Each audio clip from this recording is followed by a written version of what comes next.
ये कहानी है लालू यादव और राबड़ी देवी की।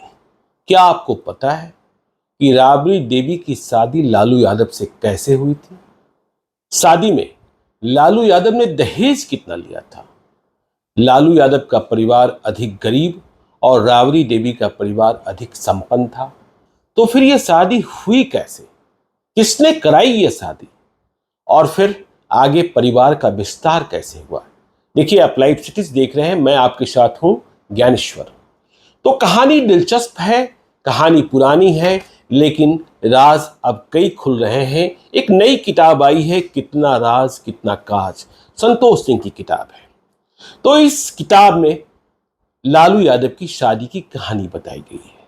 लालू यादव गोपालगंज के फुलबड़िया के रहने वाले और राबड़ी देवी सिलार कला की। देखिए, राबड़ी देवी के पिता, जिनका नाम शिव प्रसाद चौधरी था, अब तो रहे नहीं। वे बहुत ही संपन्न परिवार के थे। कहा यह जाता है कि पूरे इलाके में चौधरी परिवार की इज्जत थी। और 1934 में 1934 में मतलब आजादी के पहले ही चौधरी परिवार का 2 तल्ला मकान हुआ करता था सिलार कला में। और इनके घर में नक्काशी, इनके घर में शेर मतलब दीवारों पर गढ़े हुए बनाए गए, और हाथी सुंड से अपना अभिवादन करता हुआ यह सब दिखता था। तो राबड़ी देवी के पिता शिव प्रसाद चौधरी को अपनी तीसरी बेटी राबड़ी देवी का विवाह करना था। राबड़ी देवी ने पढ़ाई बहुत नहीं की थी। राबड़ी देवी अपने माता पिता की तीसरी संतान है। ऊपर में 2 और बहनें थीं, उन्होंने तो कुछ भी पढ़ाई नहीं की। लेकिन राबड़ी देवी ने 5वीं कक्षा तक पढ़ाई की थी। शिव प्रसाद चौधरी ने पढ़ाया था। आगे नहीं पढ़ सकी क्योंकि स्कूल 4 किलोमीटर दूर था। शिव प्रसाद चौधरी राबड़ी देवी के पिता के कारोबार की बात करें तो वो ठेका भी करते थे, सरकारी ठेका लेते थे। पश्चिमी चंपारण के बेतिया और भैंसा लोटन में पुल बनाने का काम करते थे। तो इसके अलावा शिव प्रसाद चौधरी के पास राशन की दुकान भी थी और वे कोई 38 गांवों में 38 विलेजेस में राशन बांटा करते थे। तो जब राबड़ी देवी की शादी का समय आया, उन्होंने सोचा कि अब बेटी की शादी कर दें। वर की तलाश शुरू हुई, दामाद की तलाश शुरू हुई। तो सिलार कला और फुलबड़िया के बीच में एक गांव है मादीपुर। तो मादीपुर के मुखिया ने लालू यादव के बारे में बताया। लालू यादव के परिवार के बारे में बताने को तो बहुत कुछ नहीं था, लेकिन लालू यादव पटना पहुंच चुके थे और 1970 में 1970 में वे पटना विश्वविद्यालय छात्र संघ के महासचिव चुन लिए गए थे। राजनीतिक क्षेत्र में उनकी चर्चा होने लगी थी। बोलने की शैली, कद काठी, इसके कारण वे पॉपुलर हो रहे थे।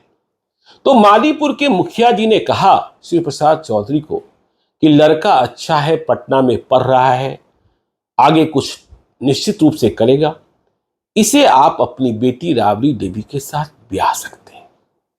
तो शिव प्रसाद चौधरी तैयार हो गए। अब दोनों परिवारों के बीच बातचीत होने लगी। बात हुई तिलक दहेज की। यह तय है, तब भी तय था कि तिलक दहेज का प्रचलन तो रहा ही है। तो लालू यादव के पिता ने तिलक की बात की। शिव प्रसाद चौधरी खुशी खुशी तैयार हो गए। जानिए, उस जमाने में लालू यादव को राबड़ी देवी की शादी के लिए शिव प्रसाद चौधरी ने क्या दिया? 5 बीघा जमीन दी। और यदि 5 बीघा जमीन को वर्ग फीट में कहें तो 1,36,100 वर्ग फीट, और इसके अलावा 5 गाय भी दिए ताकि दूध दही की कमी न हो। इस प्रकार दोनों के बीच रिश्ता तय हो गया। जब शादी का दिन आया, बारात आई, तो लालू यादव कुर्ता पायजामा, शर्ट पैंट नहीं, कुर्ता पायजामा और टोपी पहनकर दूल्हा बने हुए थे और सिलार कला गांव पहुंचे थे। यह भी जानना दिलचस्प होगा कि शादी के तुरंत बाद राबड़ी देवी ससुराल नहीं गई। वह मायके में ही रही। उनका गौना रुखसद्दी कोई 2.5 साल बाद हुआ। तो 2.5 साल के बाद गौना हुआ।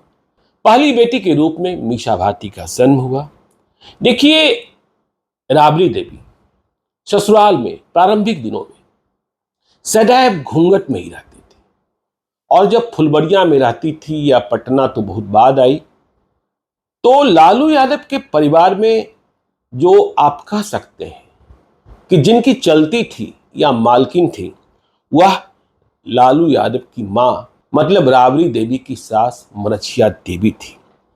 तो इस प्रकार शादी और दहेज। राबड़ी देवी अपने परिवार में कुल 7 भाई बहन हैं और वह तीसरी नंबर पर रहीं। इसके बाद इनके भाई प्रभुनाथ यादव हुए, सबसे छोटे सुभाष यादव हुए। आगे राबड़ी देवी कहां पहुंची, किस तरीके से जुलाई 1997 में बिहार की मुख्यमंत्री बनी, यह भी कहा गया कि लालू यादव ने क्या फैसला किया। जो घर की रसोई संभालती थी, जिसे राजनीति से दूर दूर तक कोई वास्ता नहीं था, उसे लालू यादव ने मुख्यमंत्री बना दिया। तो आज की कहानी इतनी ही। आप देखते रहिए लाइव सिटीज को। यदि अब तक आपने हमारी यूट्यूब चैनल लाइव सिटीज को सब्सक्राइब नहीं किया है तो जरूर कर लीजिएगा, और यदि इस वीडियो को आप फेसबुक पेज के माध्यम से देखें तो पेज को लाइक कीजिएगा, ट्विटर पर भी हमें फॉलो कीजिए। धन्यवाद।